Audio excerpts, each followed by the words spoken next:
2023 میں اس کو ڈسکنٹینیو کر دیا تھا, گورنمنٹ نے خود ہی اس کو ودرا کر لیا, پھر جنوری 2024 میں اس کو پھر لانچ کیا. تو ظاہر ہے لانچنگ سے پہلے متعلقہ اسٹیک ہولڈرز کے ساتھ بیٹھے ہوں گے, بات چیت ہوئی ہوگی, انہوں نے ایگریمنٹ کیا ہوگا, تبھی پھر اس کو لانچ کیا گیا ہوگا. اب وہ بھی جنوری سے انتظار کرتے کرتے وہ اکتوبر کے اینڈ میں یا نومبر میں جا کر وہ اسٹے آرڈر حاصل کر رہے ہیں, جبکہ اب اینڈ کلیکشن کا وقت آ چکا تھا. تو یہ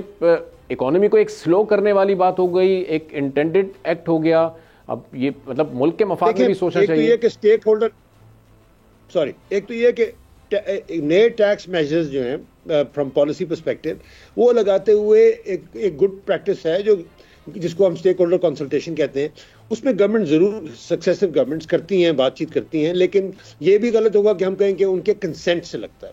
سو گورنمنٹ سنتی ضرور ہے, لیکن بہرحال وہ جو گورنمنٹ آف دا ڈے جو فیصلہ کرتی ہے وہ اس پہ امپلیمنٹ کرتی ہے. سو یہ جو میرا اس میں جو ایشو تھا اس پرٹیکولر ٹیکس کے اوپر, کہ اگر آپ لگا کے ہٹائیں گے پھر لگا کے ہٹائیں گے تو پھر جس پہ لگ رہا ہے اس کو پتہ لگ جائے گا کہ اس کے پاس طاقت ہے, یہ ابیلٹی ہے کہ ون شیپ اور فارم میں ہم اس سے بچ پائیں گے. اور پھر اگر جو نہیں بچ پائیں گے تو وہ ایک بہت ہی نامناسب طریقہ اگر استعمال کریں گے ونڈو ڈریسنگ کا, تو یہ بہت ہی غلط بات ہوگی کہ فینٹم لونز جن کو ہم کہتے ہیں پیپر لونز, کہ کسی کو آپ کے نام پہ 100 ارب کا لون بک کر دیا یا 50 ارب کا لون بک کر دیا 3 دن کے لیے 4 دن کے لیے, وہ تو میں سمجھتا ہوں کہ باقاعدہ ایک مجرمانہ فعل ہے جس کے اوپر شدید کارروائی ہونی چاہیے,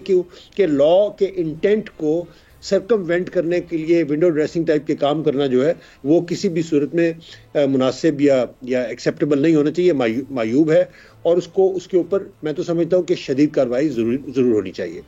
دیٹ سیڈ میرا خیال ہے کہ بینکوں کے ساتھ ایک دفعہ بیٹھ کے اس کو ایک دفعہ ونس اینڈ فار آل طے کر کے, لیکن پھر وہ گورنمنٹ کے لیے اپنی پالیسی کی کنسسٹنسی بھی ضرورت ہے نا. اگر 21 میں لگا, 22 میں گورنمنٹ چینج ہو گئی, اب پتہ نہیں کب ہوگا کیا ہوگا. یہ جو ہمارے یہاں جو انسرٹنٹی ہے یہ سارے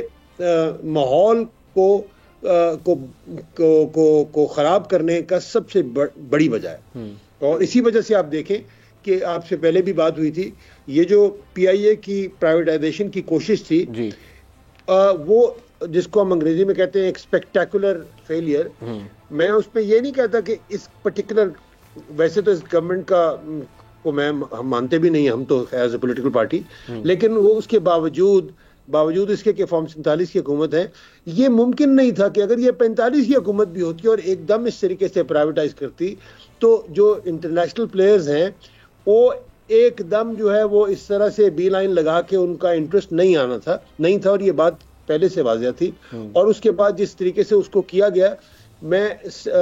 پوری عاجزی سے اور ایمانداری سے یہ کہتا ہوں کہ یہ کوئی سرپرائز نہیں تھا. اسی لیے میں آپ کو پہلے بھی بار بار کہہ رہا تھا کہ اس میں سے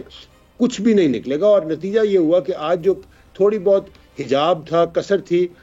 وہ اتر گیا, وہ پردہ اتر گیا کہ سب کو پتہ لگ گیا کہ ہم حقیقی طور پہ کہاں کھڑے ہوئے ہیں.